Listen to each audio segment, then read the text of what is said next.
Ladies and gentlemen, we're in Sydney, northern beaches of Sydney, and we're real estate agents. So we're noticing there is a change with people moving, and it is up north. So we wanted to speak to someone up north.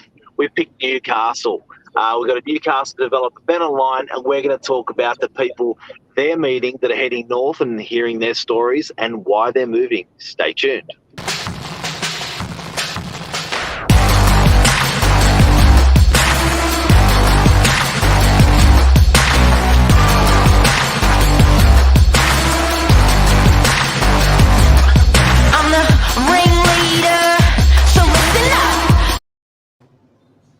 Morning, gents. Ben, thanks for joining us. So we brought on Ben Cove, a Newcastle local. Do you live up there as well, Ben, or you just work up there? Well, look, I think it'd be a little bit too much to say I'm a local now. I've been here for a few months, but have been working in the area for a while.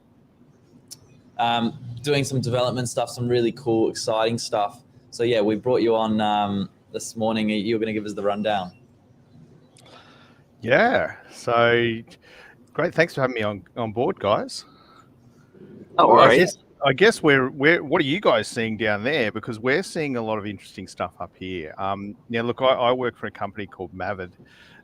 We're developers that do a number of different stuff, but we're doing a lot of residential as well. We do everything from food and fuel to retail to commercial, but we're doing a lot of stock at the moment of units and townhouses throughout sort of Newcastle, out into the sort of western side of Newcastle as well, with some townhouse developments, and they're really starting to go through that investor market. But we're also seeing a lot of stuff that's coming up from Sydney. A lot of people coming up from Sydney. I guess I actually personally was stuck into that sales sort of process. We recently sold in the Central Coast in Terrigal, which I think you guys would have been aware of, seeing I was always posting in the little comments. So sold there and then bought in Fletcher, which is the western side, just near the connection of the Link Road and the M1. We sold from one market and bought in a new market, and really noticed that there was a lot of people moving up from Sydney. I think off the back of all of this interest rate stuff, and doom and gloom that everyone seems to be thinking of the market, buying in somewhere like Newcastle is still going to be significantly cheaper and better bang for buck than what you're getting in probably in Sydney. We've often thought about moving back to Sydney, but frankly just couldn't buy back in. Yeah. Once you're sold, it's sort of the other way. So do you actually find, this always intrigues me, so that the primary motivation for people that do head north would be better, would it be lifestyle or would it be debt reduction? I think it's a bit of both. I think now it's a bit of both, definitely. I think we were motivated personally by, obviously I work up in Newcastle as well, so the commute was killing me. But more the point, we were able to take a good couple of $100,000 off the mortgage and buy in a newer house, bigger house with amazing views. We got a lot more bang for our buck as well. Yeah. So something that I find that people, it is a little bit tribal, and people don't realise they have their tribe of school friends, parents, brothers and sisters and things that are in Sydney, but there are people that actually can even, sometimes the whole family's going, so the whole tribe's moving, and I've seen a little bit of that where, yes, mum and dad are in their 60s, but they're going as well. Yes, my sister's got a job, but she can actually go as well, and my brother, he's going as well. So everyone sort of heads up north, and they all sell. So I've seen a little bit of that. As a developer, did you guys do that, or you guys were always in that area? Look, so Mavid Group is in New South Wales, but we do stuff all over New South Wales and into Queensland as well. So yeah, look, we're doing a lot of work in Newcastle. Newcastle, I think, I read an article not too long ago saying it's one of the highest growth regional towns in Australia. They're pretty incredible. A lot of stuff going on here. And the reality is, I mean, and you guys may see this down in the Sydney market, and you said it before, Mark, it's difficult to buy in. It's difficult to start off. The amount of money you need to buy a 1-bedroom, 2-bedroom unit that's a relatively old, might need a little bit of work. It's still a big mortgage. That's for someone to start up. Up here, we're doing brand new units, starting in the sort of 500s, brand new townhouses in the sort of 700s to 900s. They're 3-bedder, brand spanking new with all the trimmings. So what's a 1-bedder cost is it Mayfield? Yeah, so we're doing some stuff we're doing some stuff in Mayfield in the quarter. So look, if anyone's out there listening and is interested, obviously give Mark and Billy a call. So we've got them sort of around the $500,000 mark for a 1-bedder. For a 1-bedder, brand new. And I remember that plan that you showed me. It's not just 1-bedder. It's on steroids compared to a standard sort of 1-bedder. It's pretty incredible. And what's a 2-bedder around there sell for? Unfortunately, I think we've only got one of them left. Look, the 2-bedders, there's a bit of a range in them. I might just actually look up my stock sheet for you. But they're running anywhere up to sort of 600-ish, 650, around there. And then what's a townhouse get there? So they're 3-bedder townhouses you got there. Well, look, we've got stuff in the ones that we've got in Mayfield. They're sort of between that 890 up until the mid 900s. Yep. But Mayfield's a site that's really close to town. We're doing other stuff which is in Fletcher at the moment. Coincidentally, only like 50 meters from where we've bought, and they're around the sort of mid 7s. Again, brand spanking new, 3-bedroom townhouse, lock-up garage. And so are these being like snapped up, Ben? Did you find them going out the door pretty quickly? Well, yeah, we have. We've seen a few things. We've seen a real mix of who's buying them. There's been a number of investor groups that have been purchasing that go in, and they don't necessarily get too stressed over the look and feel and everything. They look at the rental market and look at ensuring that they get a certain return. We've seen them going really well. Majority of them have actually gone in that market, but there's also a good market for owner occupiers as well.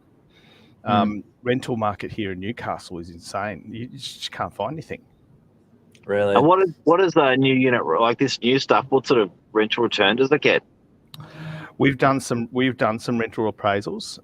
We're looking around those sort of the 3-bedroom townhouses around the sort of 600 to 700. Obviously it depends. There's a couple of different types and sizes that we've got. And the units are sort of 400 or 500 a week. So they're getting about a 4.5% to 5% return, which is pretty strong.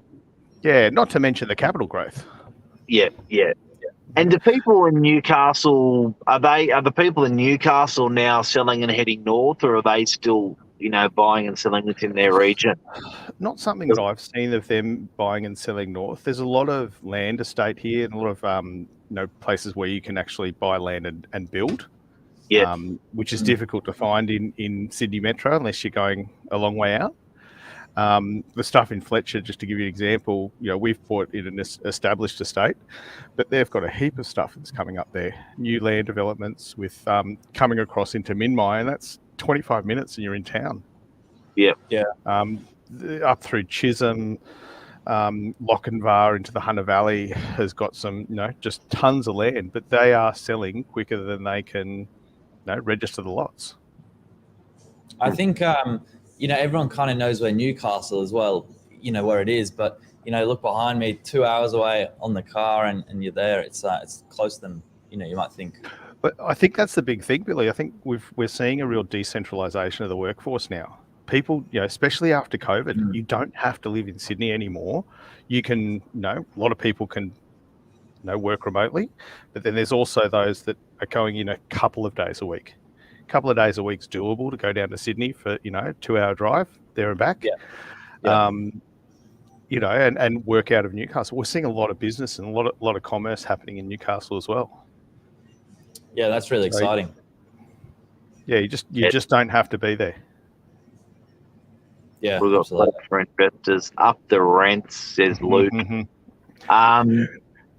funny you say that, because the rents actually, we've seen people that are going in and actually offering more rent just to ensure they secure a place. You've probably seen that in Sydney. Yeah. Yeah. Do you think, and I get that COVID's responsible for a lot of what's happened, like this tree change that we're talking about this morning is directly related to COVID, which is directly related to people's inhibitions. I think people have always loved to have more debt, loved to improve their lifestyle, and COVID allowed them to push the button on that, whether it be work or whatever the reason, remote office and not, whatever the reasons are, that's how we got there.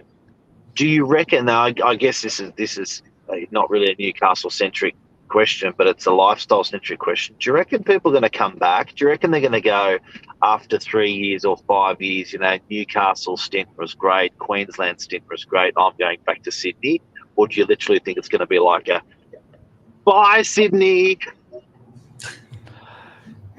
I did a little bit of that, bye, Sydney, see you later, Sydney, a while back. Yeah, see ya.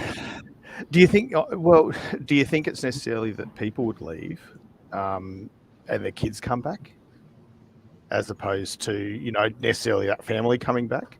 I mean, I've got 2 young kids myself. I'm sure, when they're ready to fly the roost, that, they won't be necessarily satisfied with the nightlife and pizzazz of Newcastle, although, it's got some great food and, some great places to hang out.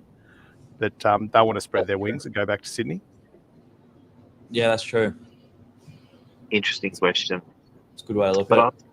But I think you want to make sure your investment rents what you're buying. You want to make sure it sells when you decide to sell it. You want to make sure you're getting capital growth on or about a little bit more, a little bit less than what Sydney does. It's going to be interesting to see how it all plays out. No one's got the answers, I get that. But certainly it's been a tremendous success, Newcastle, over the last 5 or 10 years from what I've seen, and it's taken me by surprise. Not as good as DY, of course, Ben. Oh, of course. Well, I met my wife in DY. Actually, it was Colorado. Yeah, we lived in DY. It is the center of the universe. Officially. Any questions from our viewers, Billy, that we've got to ask? Anything more you want to say, Ben? Come by Newcastle? Affordability, it's a big question. Well, I think you got both up here. Yeah. I mean, look at Newcastle. Literally, the town goes on to the beach almost. Yeah. They've got a V8 supercar race in town here. And that just showed a little bit of my bogan side. But love a supercar question from Gavin: is the land registered, Ben? Which land is that? I think there's obviously a lot of registered land that's going up here. So the developments that we're doing, we've actually started work on it. So, yes. Yep. All ready to go. And then how quickly can you move into one of these things if you're buying it off the plan? Well, to give you an example, the stuff that we are doing in Mayfield, I think they've just started on site. They're looking to have that fully built in 12 months. We're talking, roughly 43 lots. There's a number of different residential units with some townhouses and a small commercial one. We've actually got one of your favourites, the old Soho, the single operator home office. Oh, I love those. I love a Soho. So that's great. So it's great that you've given us access to selling those properties. If anyone's interested, let us know. We didn't do the show to sell properties, but we did it more for awareness. Introduce Ben. Ben's been a part of our show for the last year or so, I think, watching and commenting and stuff, and thank you so much for your support. But guys and girls, let us know if you've got any interest in a 1-bedroom, a 2-bedroom, or a townhouse in Newcastle. Billy or I can look you out, can look after you there. And Ben, thank you for talking about your beautiful suburb that you're living in at the moment, in the area that you are. No, I love it. Thanks very much, guys, and thanks, Mark, for your advice and help during the process. Obviously, that's what started me on the live stream journey with you guys. Yeah. So Awesome. you started. How did you stumble on us? Oh, mate, I'm a bit of I'm on LinkedIn a little bit too much, maybe. And then you were like, hang on a sec, this applies to me at this exact time. I did, yeah. Look, and it's great time in the morning. Get yourself started, get your head in the game, and hear a little bit about what's going on out there in the market. So that was good. We're on the same clock. Yeah, and it's great. It's good seeing someone that's using this, I guess, social network, and the technology that's out there, to best promote opportunities, not just through yourselves, but you seem to be doing it throughout your wider network with different contacts and what they're doing as well, just to make your customers and clients aware. Yeah, and I think it's a little bit like the news. It never gets old. There's always news to tell, and it's a little bit like the weather. You know what I mean? So sometimes it's cold, sometimes it's hot, but we're out there telling the story. So I enjoyed it. It's been fun. I just realised I probably should have sat in for in another 73 odd episodes, because then I could have been 888, which is another V8 Supercars reference. The lucky number. We're always trying to line up the big numbers on the episodes. Oh no! See, Billy, you'll be too young. You won't know what 888 is. I'm also not really a supercar fan. Yeah, no. We won't go down that topic of conversation. Don't want to embarrass myself. Well, mate, you could buy a great little unit up in Newcastle and be right on the track. It's true. It's true. You must get a few fans with the overnight stay and just want a place to put their head down for the night. It's a good spot to do it. Yeah, well, there you go. There's another market, Airbnb, not just rentals. Not just that. Definitely. All right. Well, boys, have a great day, everyone. I hope we helped you telling a little bit more about Newcastle with Ben, and we will speak soon, Ben. Take 100%. Care. See you, Billy. Thanks, guys. See ya. Bye.